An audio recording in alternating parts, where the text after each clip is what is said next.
Assalamualaikum warahmatullahi wabarakatuh. Balik lagi di channel YouTube Afif Safi, pakar bola mengomentari sepak bola dengan kesoktawan. Nah, terima kasih teman-teman, sehat selalu buat lu semua ya yang udah like, komen, dan subscribe channel YouTube gua. Semoga lu ya dalam keadaan sehat. Dan hari ini, ini sekarang hari Rabu ya, hari Rabu. Gua akan membahas Liga Champion yang pasti. Ada MU yang 2-2 lawan Atalanta dan Barcelona yang tumben menang. Nah, ini agak dalam nih kita bahas Barcelona nih karena ada juga kedatangan Xavi yang kira-kira akan datang ke Barcelona hari Senin. Kira-kira akan seperti apa Barcelona, oke? Tapi sebelumnya gue mau ngebahas MU dulu. Nggak terlalu panjang, mungkin MU kesimpulan dari tweet gue kemarin. Kalau lu nonton dan lu follow Twitter gue cuma nge-tweet MU bener-bener ketolong Ronaldo. MU di depan ketolong Ronaldo, di belakang ketorong Eric Bailly.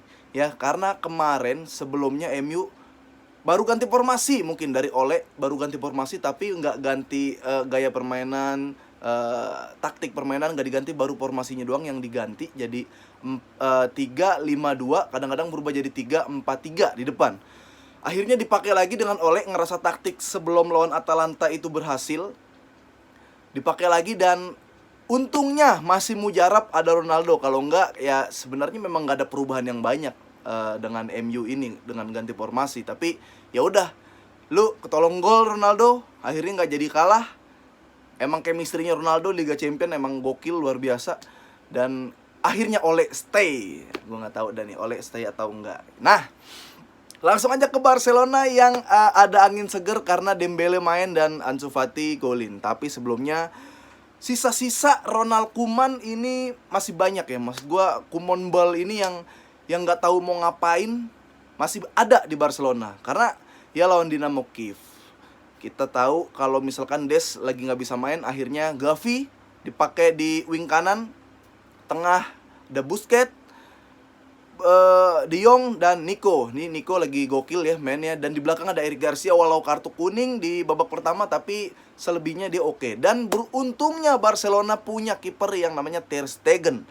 Kalau lu tarik lagi 2-3 tahun yang lalu, kalau lu bisa mungkin berpikir jernih, bisa menerka-nerka, yang gendong Barcelona tuh antara Messi dan Ter Stegen doang. Karena di depan, dari tengah ke depan Messi yang nguasain bola sehingga musuh nggak bisa ngerebut.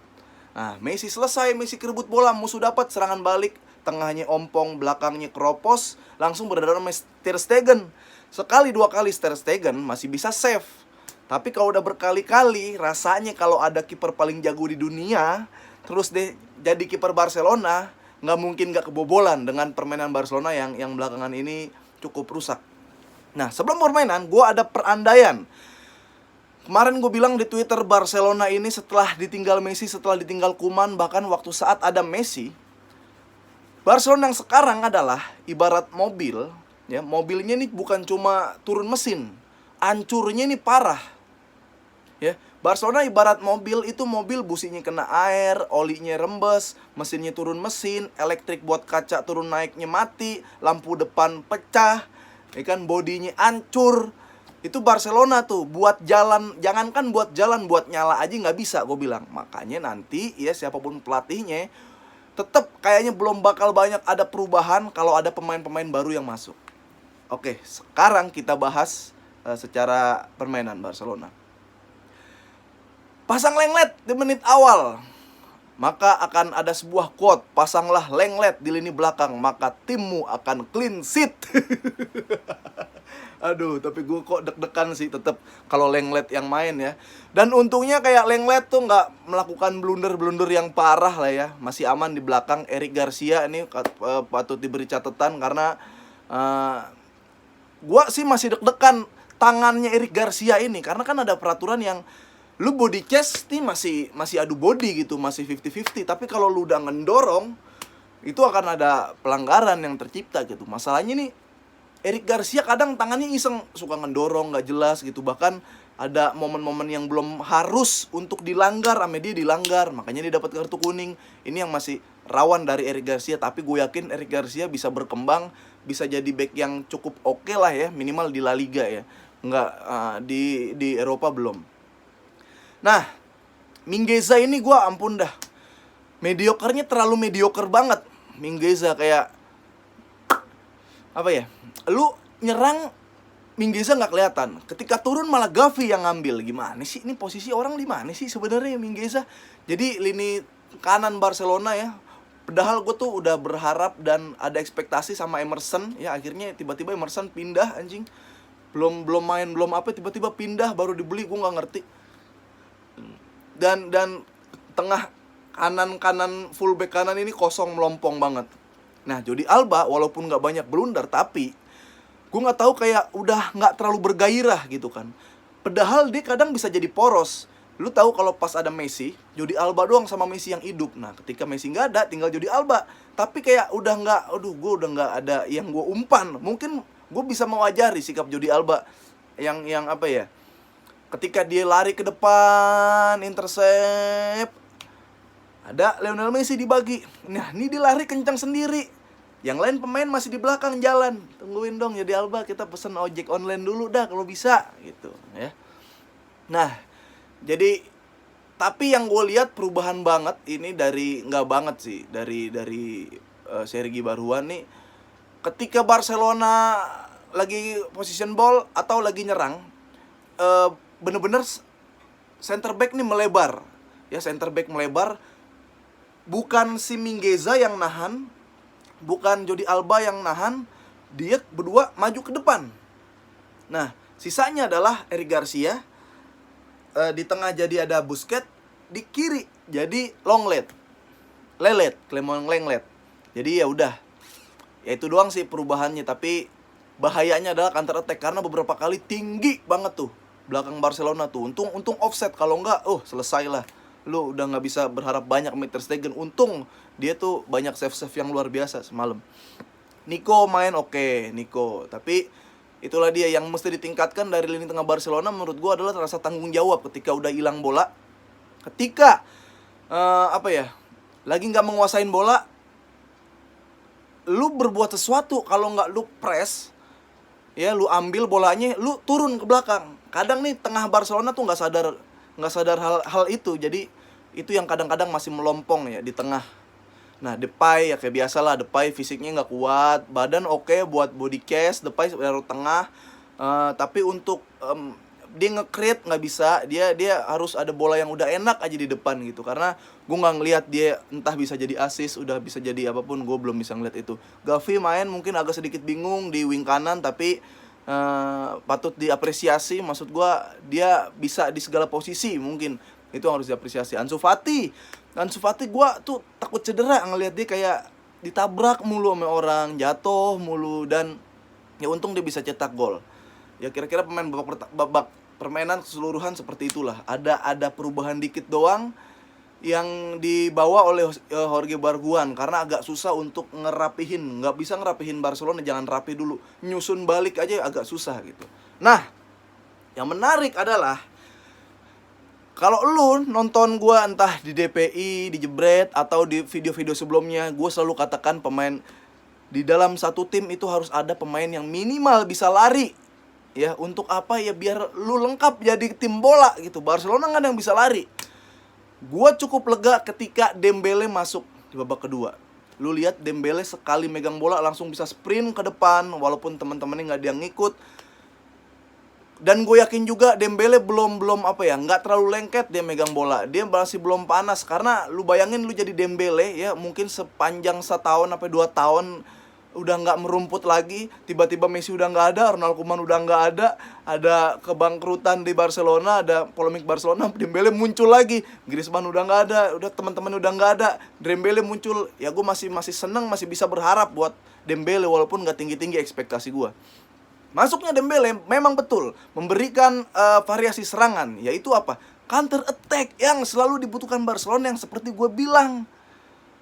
Lu mau pasang Usain Bolt kan, siapa kek yang lu mau pasang anak STM yang pakai susu kijang yang larinya kenceng, main di Barcelona nggak apa-apa, gue yakin dia bisa jadi jago. Nggak jago nggak apa-apa, yang penting musuh kaget. Lu melihat kalau Barcelona nyerang saat Dembele megang bola atau Dembele nggak tanpa bola melakukan pergerakan, back tuh bingung.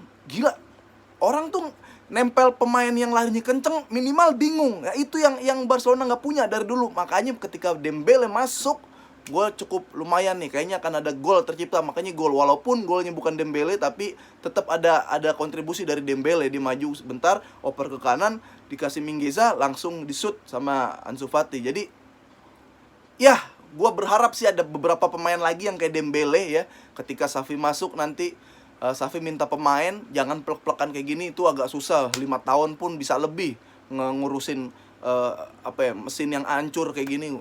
Nggak bisa. Nah, itu yang selalu gue bilang, pemain Barcelona harus butuh speed ya. Karena gini, lu La Liga, lu nonton La Liga. Gue kalau nonton La Liga jujur, gue Cadiz pun gue tonton, Real Betis main gue tonton, La Liga.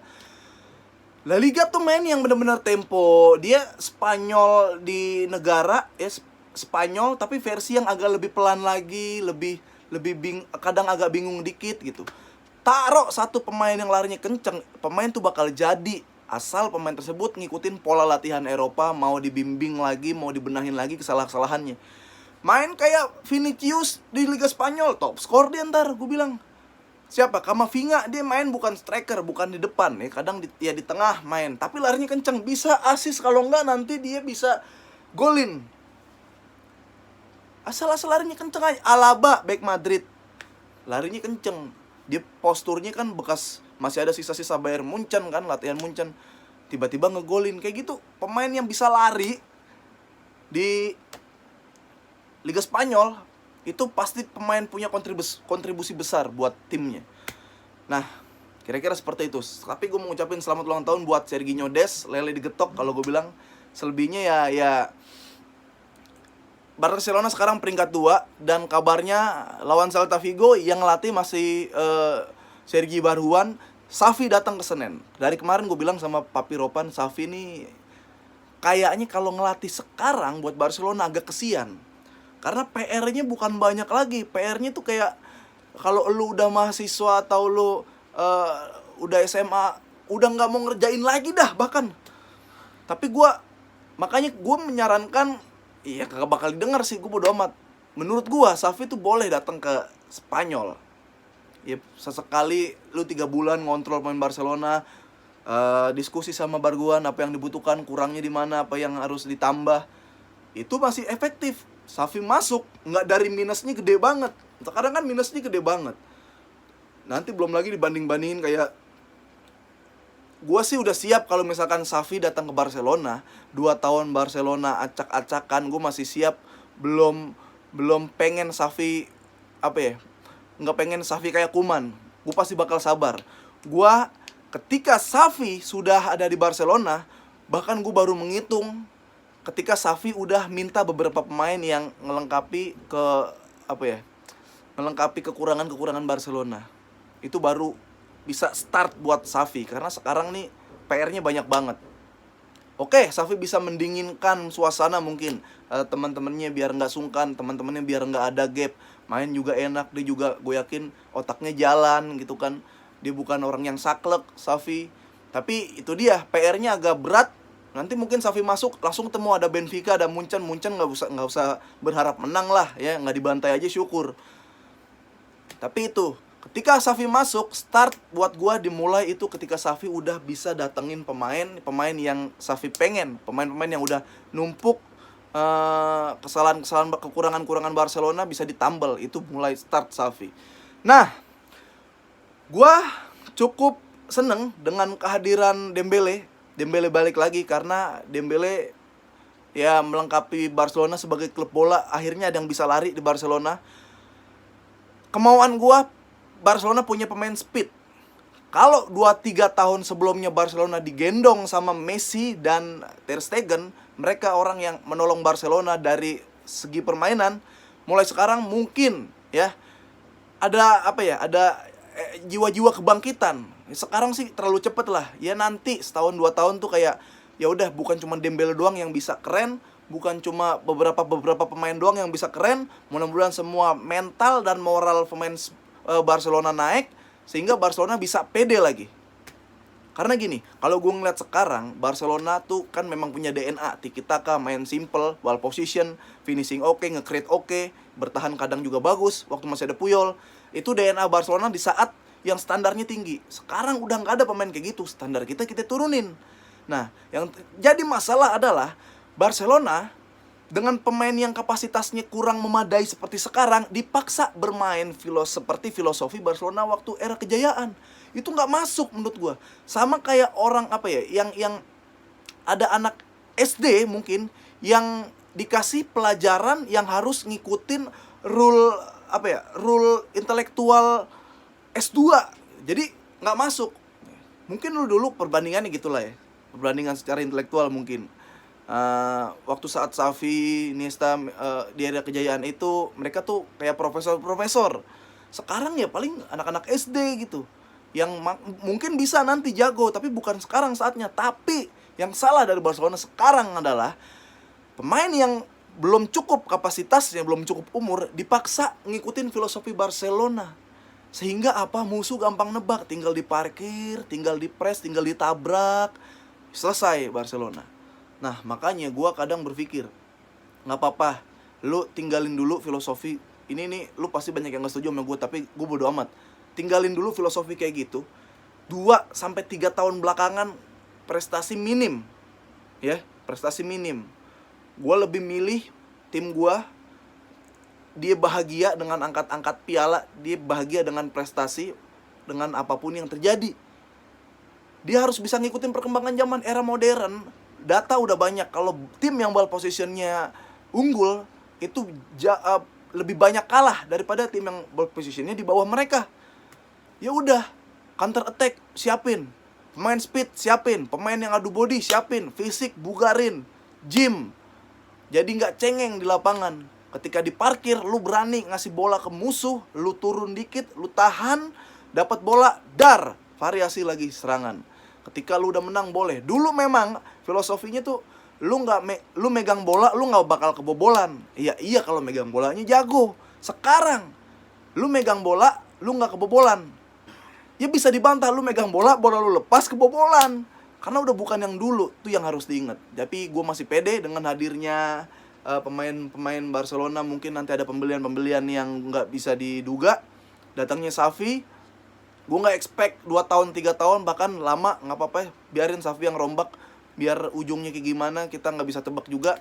Dan ya udah, kayak gitu aja dulu. Nanti gue ketemu lagi di next video, review Liga Champion atau Liga Inggris dan La Liga lainnya. Dan nonton terus DPI dari Jebret Media, dan juga podcast Boba di aplikasi Noise. Nah, itu dia, itu bola-bola tuh. Lu mau yang seru-seru, yang pintar-pintar, yang debat smart, ada yang podcast edukasi penuh tawa, bisa dengerin podcast Boba. Kalau mau ilmu-ilmu dari pandit-pandit, lu bisa dengerin Jebret Media DPI. Oke, sampai ketemu lagi di Pakar Bola, Komentar Sepak Bola dengan Kesatahuan.